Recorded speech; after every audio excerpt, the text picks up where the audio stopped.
अस्सलाम वालेकुम नाज़रीन, सुनो न्यूज़ पर आप देख रहे हैं प्रोग्राम लाइव जामी। मैं आपके साथ मोहम्मद अजमल जामी। बहुत ही तारीख़ी दिन है आज। ईरान अमेरिका के बीच तारीख़ी मुआहिदा इस्लामाबाद मेमोरेंडम ऑफ अंडरस्टैंडिंग वो तय पा गया है।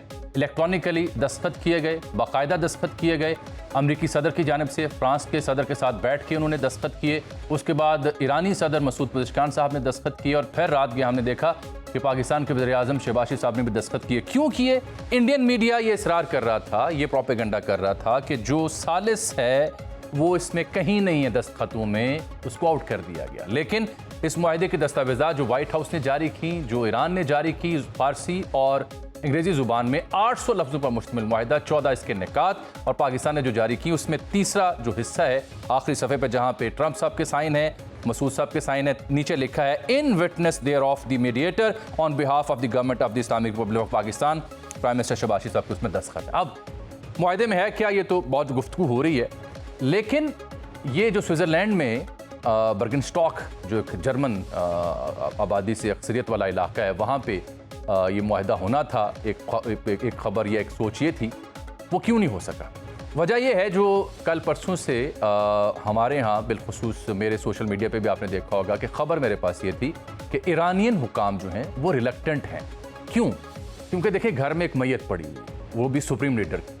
उनका ख्याल ये है कि सारी सूरत हाल में वहाँ जाके हाथ में ला के मुस्कुराते हुए मुआहिदे को हाथ में पकड़ के वो मुनासिब बात नहीं होगी, लिहाजा ये अमल इख्तियार किया जाए। यही वजह है कि प्राइम मिनिस्टर और पाकिस्तान का जो आला सतही वफ्द है वो वेट करता रहा कि सूरत हाल क्या बनती है दोनों फ्रीकैन को देख के, और फिर ईरान ने जब इस मामले में हतमी फैसला नहीं किया तो दौरा पाकिस्तान के वज़ीर-ए-आज़म ने भी मनसूख कर दिया, जो अभी थोड़ी देर पहले आपने खबर देखी होगी। इसके अलावा कोई दूसरी वजह नहीं है। क्यों?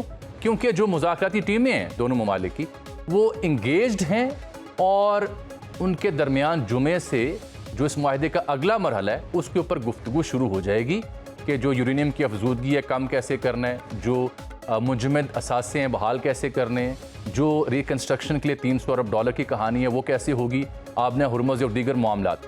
अगर इस मुआहिदे के अंदर 14 निकात का मुफस्सल जायज़ा लिया जाए तो एक आम कारी, आम सहाफ़ी, आम शहरी के तौर पर नज़र आता है कि ईरान ने काफ़ी कुछ अचीव किया है। ना सिर्फ मुजमद असासे बहाल होंगे बल्कि $300 अरब मिल सकता है। आबना हुर्मुज़ जो है उसमें जो ईरान की धाक थी वैसी की वैसी दोबारा अपनी पुरानी सूरत हाल पर बहाल होगी। बैलिस्टिक मिसाइल का जिक्र नहीं है। हाँ, ईरान एक शय की प्लेज कर रहा है कि वो जौहरी हथियार नहीं बनाएगा, जो ट्रंप के लिए बहुत बड़ा तमगा है। ईरान ये भी कह रहा है कि जो यूरेनियम है उनके पास 60% अफसूदा 450 पाउंड, उसको डाइल्यूट किया जाएगा, लेकिन वो अमेरिका को नहीं दिया जाएगा, वो ईरान के अंदर रहेगा। इसमें जो पाकिस्तान का किरदार वो आपके सामने है। प्रोपेगेंडा अपनी जगह, हकीकत वो जिसका एतराफ़ वाइट हाउस करे, दुनिया भर के सुदूर वज़राए आज़म और इंटरनेशनल मीडिया करे। आज वॉल स्ट्रीट जर्नल ने एक बहुत बड़ी खबर छापी। ओपिनियन में उन्होंने लिखा कि इस सारे प्रोसेस का जो सबसे बड़ा फातेह है वो पाकिस्तान है। यही लिए भी इत्तला मिली कि इस सारे प्रोसेस को खुफिया रखने के लिए इसराइल को कई बार चकमा दिया गया। जंगी जहाज़ों में, कतर में, ओमान में, आज़रबाईजान में मुआहिदे हुए और इसराइल को असल सूरत हाल से आगाह नहीं रखा गया। सालिसीन की जानिब से कोई भी ऐसी इस शय को यकीनी बनाया गया कि खबर लीक ना हो। यही कामयाबी है, और यही अगले रोज़ सिक्योरिटी हुकाम भी बता रहे थे कि पाकिस्तान की सबसे बड़ी कामयाबी यह है कि इस मामले को खुफिया रखा गया, इसके ऊपर तबसरा नहीं किया गया। बहरहाल, इसके अलावा मुल्की सियासत पर भी आ जाते हैं। गिलगित बल्तिस्तान की हुकूमत साजी का मामला था। बितला है कि बिलाखिर पीपल्स पार्टी का वज़ीर आला होगा। नून लीग के साथ मामला तय पा गए। हम सुन रहे थे नई तरमीम आ रही है, बिलावल ने कहा उसकी ज़रूरत नहीं पड़ेगी। आज़ाद जम्मू कश्मीर में जो मुजाहरे हो रहे हैं मुहाजिरीन की नशिस्तों के ऊपर, उसके ऊपर बिलावल ने आज on the floor of the house बात की है। तो इन तमाम मामलों पर बात करने के लिए आज हमने ज़हमत दी है। बैरिस्टर मलिक रहनुमा पाकिस्तान मुस्लिम लीग नून के वज़ीर मुमलिकत हैं कानून और इंसाफ के। बैरिस्टर साहब, बहुत शुक्रिया आपके कीमती वक्त का। इब्तदाइया थोड़ा ज़रूरी था तफसील से नाज़रीन तक पहुँचाना। सबसे पहले तो मैं समझना चाहूँगा कि वज़ीर-ए-आज़म फिर अब स्विट्ज़रलैंड नहीं जा रहे, क्या तय पाया इस सिलसिले में? बिस्मिल्लाहिर्रहमानिर्रहीम। अजमल जामी साहब, बहुत बहुत शुक्रिया।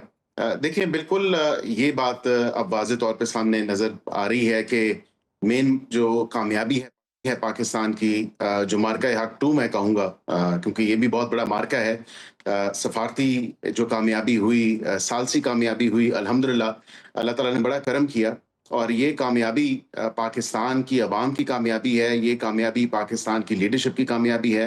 फील्ड मार्शल सैयद आसिम मुनीर साहब की कामयाबी है। वज़ीर आज़म शहबाज शरीफ साहब की कामयाबी है, और deputy prime minister, foreign minister Ishaq Dar साहब की, उनकी तमाम की कामयाबी है। और पाकिस्तानी कौम जो है उसका सर फ़ख्र से बुलंद है।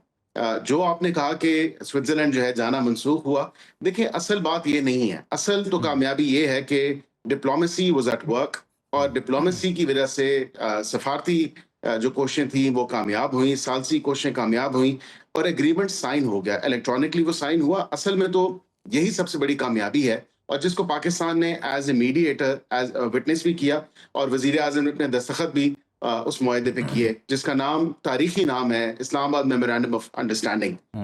तो ये सबसे बड़ी बात है। जाना ना जाना जो है वो मेरे ख़्याल से मैटर नहीं करता।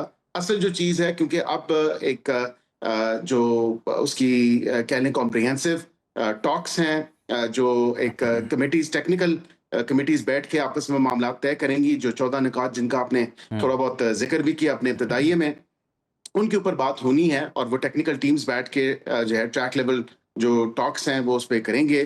तो मैं समझता हूँ कि यही असल में बात कामयाबी है कि पाकिस्तान का रोल बतौर सालिस, बतौर मीडिएटर पाकिस्तान ने ये कामयाबी हासिल बिल्कुल की और बिल्कुल अल्हम्दुलिल्लाह अल्लाह ताला ने करम किया कि दुनिया पूरी में इसको जो एक्नॉलेज अमन की किया। फ़िज़ा कायम की है, इस खित्ते में तो की ही की, लेकिन दुनिया पूरी में जो हुई वो दुनिया पाकिस्तान का शुक्रिया अदा कर रही है और यही असल कामयाबी है। जाना न जाना वो एक बिल्कुल सेकेंडरी ठीक, चीज़ थी। बिल्कुल ठीक, असल में तो वो तो तमाम चीज़ें ऑप्टिक्स की हैं। बिल्कुल लेकिन ठीक। दुनिया इस चीज़ की तारीफ़ कर रही है, दुनिया इसको लायक तहसीन कह रही है कि पाकिस्तान ने ये सालसी का किरदार अदा किया और ये हुँ, सालसी करवाई हुँ, और पाकिस्तान कामयाब रहा इस सारे मामले पे। हुँ, तो उसमें अभी भी पाकिस्तान एंगेज्ड है। पाकिस्तान अभी भी इस सारे मामले के साथ जुड़ा हुआ है और जो ट्रैक लेवल कॉम्प्रिहेंसिव टीम्स जो आपस में इस नुकात पे जो अंडरस्टैंडिंग एस्टैब्लिश हुई है, उन पे जो बातचीत होगी, जो बातचीत हो रही है, because it's an ongoing process, hmm. तो उस पे जो है पाकिस्तान उसका पार्ट है और एक सेंट्रल पार्ट पाकिस्तान उसमें भी प्ले कर रहा है। अच्छा मलिक साहब ये फरमाइएगा इससे पहले कि हम मुल्क की सियासत पे बात करें आपके साथ, बिलाशुबा Pakistani it's an honour for all of us. मैं समझना चाह रहा हूँ कि जो जुमे से फिर अगला जो दौर है मुज़ाकरात का जिसमें टेक्निकल चीज़ों को सॉर्ट आउट करना है अमेरिका ने और ईरान ने, क्या उसमें कतर और पाकिस्तान की मुआवनत भी होगी? क्या हम सालिस के तौर पर उसका हिस्सा भी हैं? जी, बिल्कुल। मैंने जिस तरह कहा कि as a lead mediator Pakistan is playing a very central role hmm, in these proceedings और ना सिर्फ़ वो सालसी का किरदार जो अदा किया वो, बल्कि उसके साथ जो उसके साथ दीगर जो चीज़ें एसोसिएटेड हैं, क्योंकि इम्प्लीमेंटेशन और मॉनिटरिंग जो है इसकी एग्रीमेंट की और इसकी पासदारी की, वो भी एक देखें ना बड़ा प्रोसेस है। और वो भी एक टीडियस प्रोसेस है इस हवाले से कि इसकी इम्प्लीमेंटेशन, फिर इसको देखना, और उसमें जो टीम्स हैं दोनों तरफ से जो ट्रैक लेवल कॉम्प्रिहेंसिव टीम्स हैं जो इस पे टेक्निकल टीम्स ने जिन्होंने काम करना है, तो वो भी उस पूरे प्रोसेस में पाकिस्तान उसके साथ है और दीगर ममालिक भी। जाहिर बात है कि हमारे दोस्त ब्रदर ममालिक कतर, हुँ, सऊदी अरेबिया, मिस्र, ये सारे ममालिक जो हैं और ये बिल्कुल इसके साथ इनके साथ राब्ता भी रहा। आपने देखा कि डार हुँ, साहब की जो है मुतअद्दिद दफ़ा अभी भी पिछले एक आध दिन में भी कितनी दफ़ा बातचीत हुई अपने हम मनसब से और इन तमाम ममालिक के जो वज़ीर ख़ारिजा हैं उनके साथ एंगेज किया और अप टू डेट भी रखा तमाम तर चीज़ों पे।